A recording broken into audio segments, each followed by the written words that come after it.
നമസ്കാരം. ലാറ്റിൻ അമേരിക്കയിൽ നിന്നും ഇന്ന് മുഴങ്ങുന്നത് കേവലം ഒരു രാഷ്ട്രീയ മുദ്രാവാക്യമല്ല, മറിച്ച് ഒരു ഭൂഖണ്ഡം ഒന്നടങ്കം പ്രഖ്യാപിക്കുന്ന ആത്മാഭിമാനത്തിന്റെ ഇടിമുഴക്കമാണ്. ചരിത്രത്തിൽ നിന്നും പാഠം ഉൾക്കൊണ്ട ലാറ്റിൻ അമേരിക്ക ഇന്ന് പഴയതുപോലെ നിസ്സഹായമല്ല. വടക്കൻ ശക്തികളുടെ അധിനിവേശ മോഹങ്ങൾക്ക് മുന്നിൽ തല കുനിക്കില്ലെന്ന് ഉറക്കെ പറയുന്ന ഈ ചുവപ്പൻ മണ്ണ് രാഷ്ട്രീയ ബോധത്തോടൊപ്പം കരുത്തുറ്റ സൈനിക ആത്മവിശ്വാസവും കൈവശമുള്ള ഒരു ശക്തി കേന്ദ്രം കൂടിയാണ്. ഇതൊരു പ്രസിഡന്റിനെതിരെയുള്ള ആക്രമണമല്ല, മറിച്ച് സ്വതന്ത്രമായി ജീവിക്കാൻ ആഗ്രഹിക്കുന്ന ഒരു ജനതയുടെ കരുത്തിനെ പരീക്ഷിക്കാനുള്ള അമേരിക്കൻ ശ്രമമാണ്. ആ പരീക്ഷണം ഏറ്റെടുക്കാൻ ലാറ്റിൻ അമേരിക്ക ഇന്ന് സജ്ജമായി കഴിഞ്ഞു, അല്ലെങ്കിൽ ഒരുങ്ങിക്കഴിഞ്ഞു. അമേരിക്കൻ ഏജൻസികൾ നടത്തിയ അട്ടിമറികളുടെ ചരിത്രം ലാറ്റിൻ അമേരിക്കയെ ഒരു കാര്യം പഠിപ്പിച്ചു: പരമാധികാരം ചോദിച്ചു വാങ്ങേണ്ടതല്ല, അത് ശക്തി ഉപയോഗിച്ച് സംരക്ഷിക്കേണ്ടതാണ്. ക്യൂബ മുതൽ ബ്രസീൽ വരെയുള്ള ഇടതുപക്ഷ ഭരണകൂടങ്ങൾ ഇന്ന് വെറും ഗവൺമെന്റുകളല്ല, മറിച്ച് ജനകീയ പ്രതിരോധം തീർക്കുന്ന സായുധ രാഷ്ട്രങ്ങൾ കൂടിയാണ്. ജനാധിപത്യം, മയക്കുമരുന്ന് തടയൽ തുടങ്ങിയ അമേരിക്കൻ വാദങ്ങൾ വെറും രാഷ്ട്രീയ തന്ത്രങ്ങൾ മാത്രമാണെന്ന് തിരിച്ചറിഞ്ഞ ഈ രാജ്യങ്ങൾ സ്വന്തം സുരക്ഷ സ്വന്തം കൈകളിൽ തന്നെയാണെന്ന ഉറച്ച നിലപാടിലാണ്. അതായത് അവനവന്റെ സുരക്ഷ അവനവൻ നോക്കിയേ മതിയാകൂ എന്നത്. അധിനിവേശക്കാർ യുദ്ധം ചെയ്യുന്നത് ലാഭത്തിന് വേണ്ടിയാണ് എങ്കിൽ ഈ ജനത പോരാടുന്നത് തങ്ങളുടെ നിലനിൽപ്പിനും ചരിത്രത്തിനും വേണ്ടിയാണ് എന്ന ഒരു വ്യത്യാസമുണ്ട്. അതായത് അവനവന്റെ നിലനിൽപ്പിന് വേണ്ടി പോരാടുമ്പോൾ അത് ഉള്ളിൽ നിന്ന് വരുന്ന ആത്മാർത്ഥതയാണ്. ഇതാണിപ്പോ ലാറ്റിൻ അമേരിക്കയുടെ കാര്യത്തിലും ഉണ്ടായിരിക്കുന്നത്. നിലവിൽ രാഷ്ട്രീയ സാഹചര്യങ്ങൾ പരിശോധിച്ചാൽ ലാറ്റിൻ അമേരിക്കയിലെ ഇടതുപക്ഷ കമ്മ്യൂണിസ്റ്റ് ഭരണകൂടങ്ങൾ ഒറ്റയ്ക്കല്ലെന്ന് വ്യക്തമാകും. അമേരിക്കൻ അധിനിവേശത്തിനെതിരെ നിലകൊള്ളുന്ന ഈ രാജ്യങ്ങൾക്ക് പിന്നിൽ റഷ്യ, ചൈന തുടങ്ങിയ വൻ ശക്തികളുടെ ശക്തമായ പിന്തുണ കൂടിയുണ്ട്. ഇത് കേവലം ഒരു പ്രാദേശിക രാഷ്ട്രീയമല്ല, മറിച്ച് അമേരിക്കയുടെ ഏകപക്ഷീയമായ ആധിപത്യത്തിന് എതിരെയുള്ള ഒരു ആഗോള ബദലായി മാറിക്കഴിഞ്ഞു. റഷ്യയെ സംബന്ധിച്ചിടത്തോളം ലാറ്റിൻ അമേരിക്കയിൽ തങ്ങളുടെ സ്വാധീനം വർദ്ധിപ്പിക്കുന്നത് അമേരിക്കയെ പ്രതിരോധിക്കാനുള്ള തന്ത്രപരമായ ഒരു നീക്കമാണ്.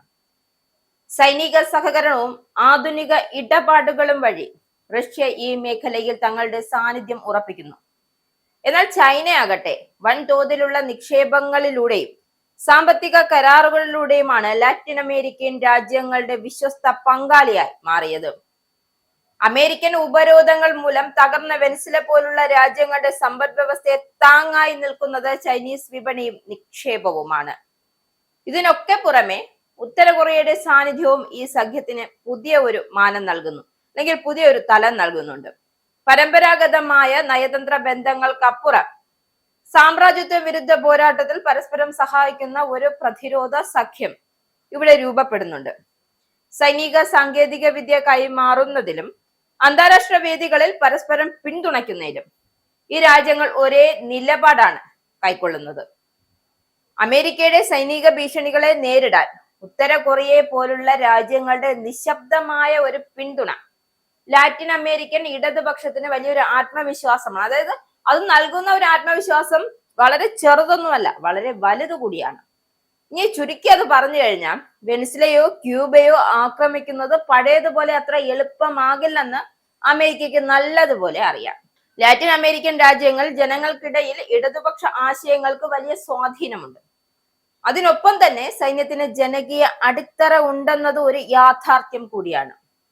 എണ്ണയും സ്വർണവും പോലുള്ള വിഭവങ്ങൾ വിദേശ കമ്പനികൾക്ക് വിട്ടു നൽകാതെ സർക്കാർ നിയന്ത്രണത്തിൽ കൊണ്ടുവന്ന് സാധാരണക്കാർക്ക് ഉപകാരപ്പെടുന്ന രീതിയിൽ ഉപയോഗിക്കണമെന്ന നിലപാട് സൈനിക സംരക്ഷണത്തോടൊപ്പം നടപ്പാക്കുന്ന രാഷ്ട്രങ്ങളാണ് ഇവ. ദാരിദ്ര്യം കുറയ്ക്കുവാനും എല്ലാവർക്കും വിദ്യാഭ്യാസവും ചികിത്സയും ഉറപ്പാക്കുവാനും നടത്തുന്ന ശ്രമങ്ങൾ ജനങ്ങളെ ഗവൺമെന്റിനോട് അടുപ്പിക്കുന്നത് പോലെ തന്നെ ദേശീയ പ്രതിരോധത്തോടും ചേർത്തു നിർത്തുന്നുണ്ട്. ഇന്നത്തെ ലാറ്റിൻ അമേരിക്ക ഇടതുപക്ഷ സോഷ്യലിസ്റ്റ് രാഷ്ട്രത്തോടൊപ്പം ശക്തമായ സൈനിക തയ്യാറെടുപ്പിലൂടെയും ലോകത്തോട് ഒരു വ്യക്തമായ സന്ദേശം നൽകുകയാണ്. ഇനി എന്താണ് ആ സന്ദേശം എന്ന് നോക്കിയാൽ, പരമാധികാരം ചർച്ച ചെയ്യാനാവില്ല, വിഭവങ്ങൾ വിൽപ്പനയ്ക്കല്ല, ജനാധിപത്യം പുറത്തുനിന്നും കയറ്റുമതി ചെയ്യാനാകില്ല. അതായത് അമേരിക്കയുടെ സൈനിക മേൽക്കോയ്മ കണക്കുകളിൽ വലുതായിരിക്കാം, അതായത് മേൽക്കോയ്മ കൊണ്ടുകൊണ്ട് എന്തെല്ലാം സാധിക്കാം എന്നതായിരിക്കാം അമേരിക്കയുടെ കണക്കുകൂട്ടൽ. പക്ഷെ ലാറ്റിൻ അമേരിക്കയുടെ സൈനിക സാമൂഹ്യ ഐക്യവും ഭൂമിശാസ്ത്രവും ചരിത്രബോധവും ചേർന്ന ശക്തി അതിനേക്കാൾ ദൃഢമാണ്. അതുകൊണ്ട് തന്നെ അമേരിക്കയുടെ എന്തു നടപടിയും വളരെ ശക്തിയുക്തം ലാറ്റിൻ അമേരിക്ക നേരിടുമെന്ന കാര്യത്തിൽ ഒരു സംശയവും വേണ്ട. അതായത് ഇനി ട്രംപ് തകർന്ന് അടിഞ്ഞ് നിലംപരിശാകാൻ വെറും ദിവസങ്ങൾ മാത്രം.